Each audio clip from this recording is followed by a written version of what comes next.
again, Mr. Tata, welcome, and thank you for letting us facilitate you. It's more of an honor for us. We are honored to have you here today. The Indian entrepreneurial ecosystem, as I referred to, is growing by leaps and bounds. Now you have, I think 5 or 6 years back, after you stepped down from the Tata position, you entered the investment or the support of the entrepreneurial ecosystem. What made you do that, and how did you choose the entrepreneurs?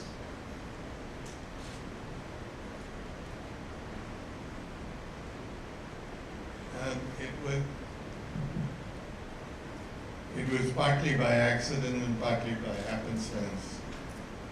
In the years that I was in the Tata Group, I always looked at the startup industry as the sector as being exciting,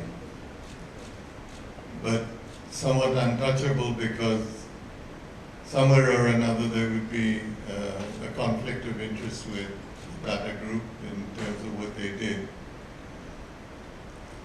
When I retired, I was free of those fetters, and I started to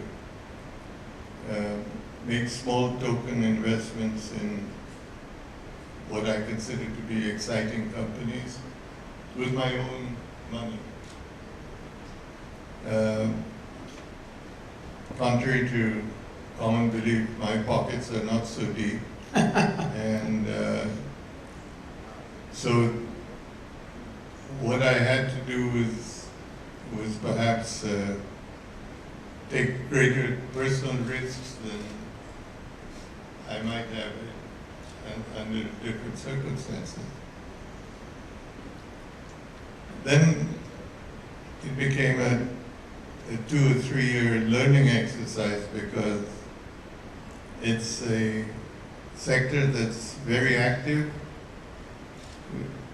very quick to learn, probably the best minds of that age group. And I found that in my case it was selection more by intuition than numbers. And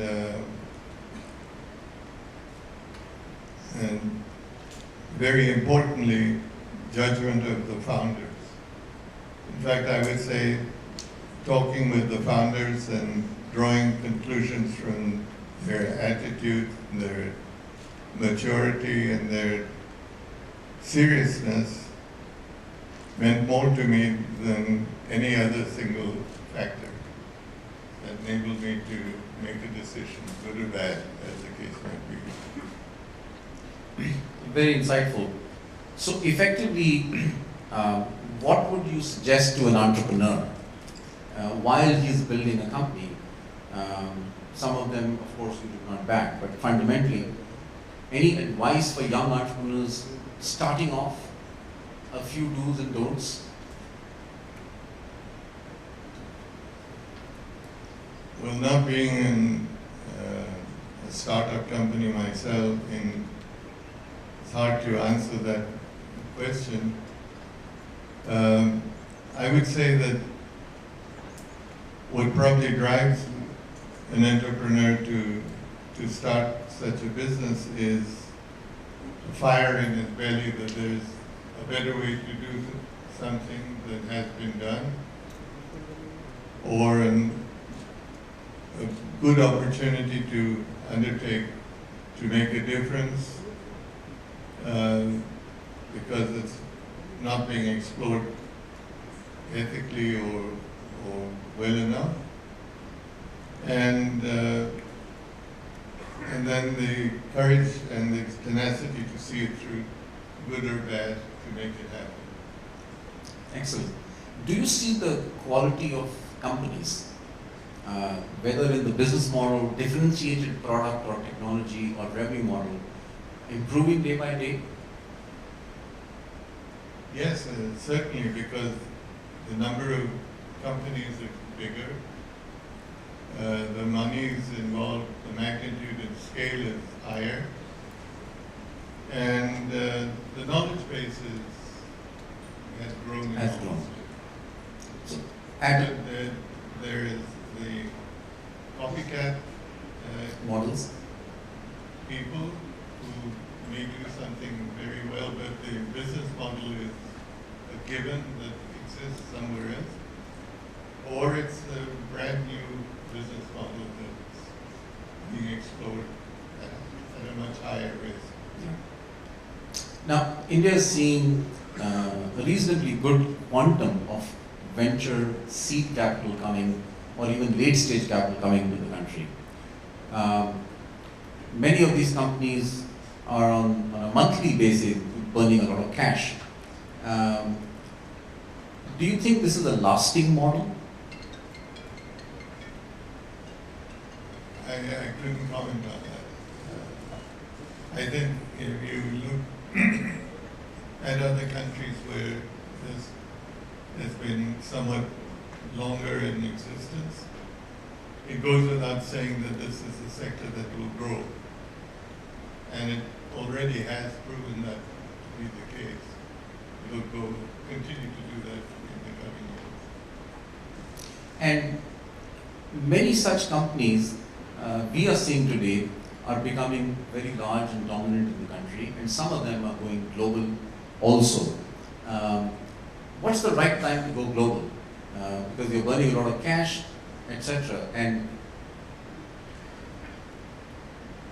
I don't think there is a defined right time to go global. I think the founder is in the best position to determine whether going global gives him or her the opportunity to expand the market. Because India is still a new market, and a highly successful entrepreneur would find the opportunity is greater in another country in addition to India, or instead of India, as the case might be. So I think that's a judgment call that the entrepreneur has to make. Many in the risk capital arena, in the risk which entrepreneurs take, many don't succeed overall. You've seen a lot of entrepreneurs in the last 5 to 7 years. You've been very active in this space. Anything which you believe are sure signals that the company will not do well? That the company may not do, the startup may not do well. Any signals which the entrepreneur must see that the startup may not do well? No, I can only comment again that it's really an insight on the founders. I don't think there's a single answer. I don't think there's a single answer. I think it's an issue of the clarity of the founder, the seriousness at which he's committed to building an enterprise with someone else's money. Money, yeah. And have the confidence of staying with it while it goes through its teething troubles. Not every enterprise is going to be Successful. glory all the way through. Now, entrepreneurs will obviously need capital, and I think enough has been talked about that how venture investors should seek out entrepreneurs and the quality of entrepreneurs. Any comments on what entrepreneurs should look for in venture investors?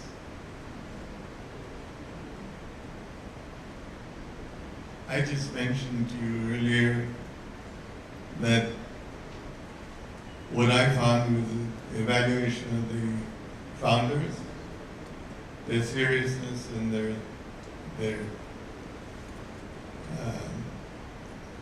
enterprise fire within them,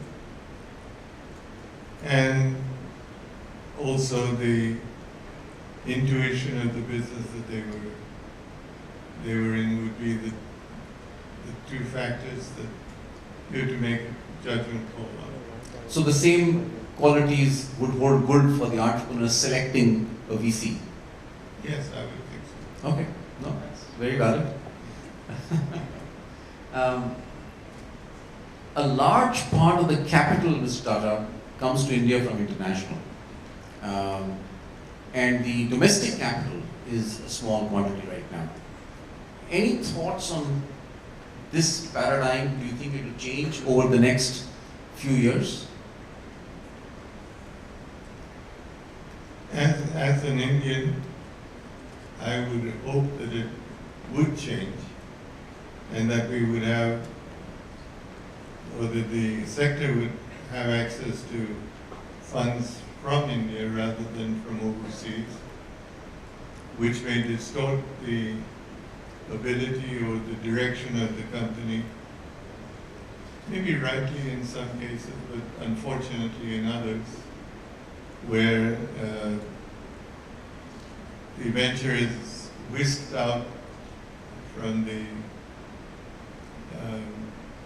involvement in India as its home country, instead into an Asian, a smaller part of an Asian entity, where its marketplace is Asia. It has nothing to do with India, and it's gone. But I think, as often happens, those companies do well. They grow in size and magnitude. So I wish those companies well, but I think it's unfortunate that they're not Indian companies in terms of their ownership. Would you encourage Indian capital, Indian family offices to invest more in the risk area? I think that has to come naturally. I don't think you can force them or entice them. It comes from the success that the sector has. You've been involved in the entrepreneurial system for quite some time now. What plans for the next 5 years? Are you deeper getting involved? Are you looking at more and more, meeting more entrepreneurs? How are you looking at this ecosystem and your involvement in the space? Without seeming to have a fixed plan in mind, I would like to see my presence in this sector grow based on the funds one has to be able to deploy. But the excitement of being in a new area, participating in something that hasn't been done, is the most exciting and the most absorbing thing that I have noticed. And this is something that I look forward to in the coming years. Any sectors which you think are more of choice and will do well in India? No, I think on the technology side, there are many breakthroughs that are happening. I think they're not confined to one or two sectors. I think on the healthcare, on the medical treatment, and the tremendous opportunities that are there, and in the online areas, in the manufacturing fields, everywhere you look, there's a better way to do something,